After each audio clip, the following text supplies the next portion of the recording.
మిడ్జిల్ మండలం మంగలిగడ్డ తండా గ్రామ పంచాయతీ పరిధిలో మొదలుకుంట తండా, తులాచననాయకు తండా, లాఖ్య తండా, అదేవిధంగా ఈ 4 తండాలు కలిపి మంగలిగడ్డ తండా గ్రామ పంచాయతీ కార్యదర్శి విధులు నిర్వహించేవారని ఇటీవల ప్రభుత్వం చేపట్టినటువంటి ఇంద్రమ్మ ఇల్లు పథకం వెరిఫికేషన్ సమయంలో పంచాయతీ కార్యదర్శి ఇల్లు తిరిగి మీకు ఇల్లు ఇప్పిస్తానని మాయమాటలు చెప్పి ప్రతి ఒక్కరి దగ్గర 500 రూపాయలు వసూలు చేశారు. ఇక 2020 సంవత్సరం కరోనా సమయంలో జీవో 6 ప్రకారం మాస్క్ ధరించకపోతే 1000 రూపాయలు జరిమానా విధించే స్లిప్పుపై తను వసూలు చేసే 500 రూపాయలకి స్లిప్పుపై తేదీ మార్చి 2024తో సంతకం చేసి స్టాంప్ లేకుండా రసీదు ఇవ్వడంతో కార్యదర్శి అక్రమాలు బయటపడ్డాయి. చెప్పిండు వీళ్ళే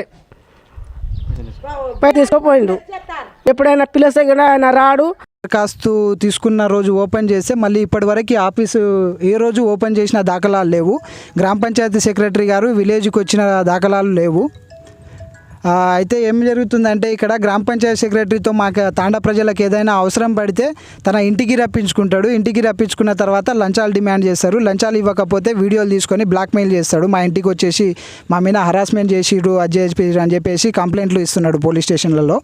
మా ప్రజలు ఏం తెలియని వాళ్ళ దగ్గర వచ్చేసి ఇక్కడ మొదలుకుంట తండకు చెందిన జటావత్ కోమ్టి మరి ఇంతమంది చాలామంది ఇది కరోనాలో రిలీజ్ చేసిన జీవో. ఇది మాస్క్ ధరించకపోతే 1000 రూపాయలు ఫైన్ వేయడం అనేది కరోనాలో రిలీజ్ చేసిన జీవో.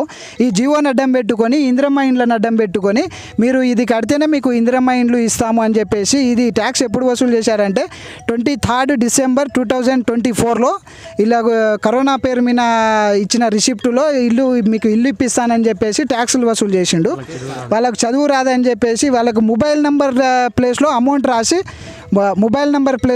రాసి వీళ్ళ దగ్గర 450 రూపాయలు కన్నా చాలామంది దగ్గర ఇట్లా అమౌంట్ కలెక్ట్ చేసిండు. ఈ విధంగా ఎందుకు చేస్తున్నావు అని చెప్పేసి ప్రశ్నించడం వలన నేను ఇంతకుముందు ఎంపీడీఓ గారికి ఎంపీఓ గారికి అందరి దృష్టిలో తీసుకెళ్ళి కంప్లైంట్ తాండా ప్రజలందరి తరపున అందరు రాలేరు కాబట్టి నేను కంప్లైంట్ ఇవ్వడానికి వెళ్తే నా పైన ఇతనే ఉండి చేస్తున్నాడు అని చెప్పేసి నా పైన కత్తులతోటి దాడిలోకి దిగిండి అని చెప్పేసి నా మీద కంప్లైంట్ చేశారు.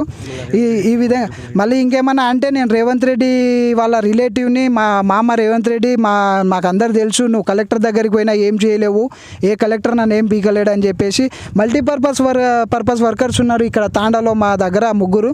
వాళ్ళని వర్క్లో చేయించుకొని తన సొంత ఇంటి పనులు కూడా చేయించుకోవడం తర్వాత కూడా వాళ్ళకి జీతాలు ఇవ్వట్లేదు. ఒక్కొక్కరికి దగ్గర 6 నెలలు 8 నెలల జీతాలు ఇవ్వాలి, వాళ్ళకి జీతాలు ఇవ్వట్లేదు. ఏమిటి ఎందుకు ఇవ్వట్లేదు అని అడిగితే ఈ విధమైన బ్లాక్మెయిల్ చేయడము, నేను పోలీస్ స్టేషన్లోనే ఉన్నా, నేను పోలీసు ఆఫీసర్ల ముందరనే ఉన్నా అని చెప్పేసి వీడియో కాల్ చేసి బెదిరించడము. తర్వాత గ్రామ పంచాయతీ ట్రాక్టర్స్ చెత్త బండ్లు రాక మాకు మీరు చూస్తున్నారు దగ్గర 10:30 సమయం అవుతుంది. ఆఫీస్ టైం అయినా కూడా మా గ్రామ పంచాయతీ తాళం ఇంకా తెరిచిలేదు. మా ప్రజలకు జరుగుతున్న అన్యాయము మీరు ప్రజల దగ్గర కూడా స్టేట్మెంట్లు తీసుకోవచ్చు. మేము ప్రజల తరపున అందరు రాలేరు కాబట్టి మేము ఇస్తున్నాము. ప్రజలకు ఏ విధంగా బ్లాక్మెయిల్ చేసి, ఏ విధంగా దోపిడీ చేసి ఒక్కొక్కరి దగ్గర ఇందిరమ్మ ఇండ్ల పేర్లు చెప్పి 2000 3000 ఇష్టం వచ్చినట్టు వసూలు చేసుకున్నారు. వాళ్ళకి ఆసరా పింఛన్ల పేరు, బాత్రూమ్ల పేరు చెప్పి వసూలు చేసుకున్నారు.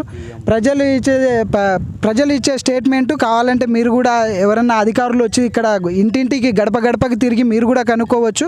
ప్రజల తరపున ఏం జరిగింది అన్యాయం అనేది మీరు కూడా తెలుసుకొని దీనిపైన అధికారులు వెంటనే స్పందించి దీనిపైన అన్ని రకాలుగా నిజ నిర్ధారణ జరిపి దీనిపైన వెంబడే స్పందించి మా తాండాకు జరిగిన అన్యాయము, మాకు బ్లాక్మెయిల్ చేస్తున్న ఈ సెక్రటరీ గారిని వెంబడే సస్పెండ్ చేయాలని చెప్పేసి మేము కోరుకుంటున్నాము.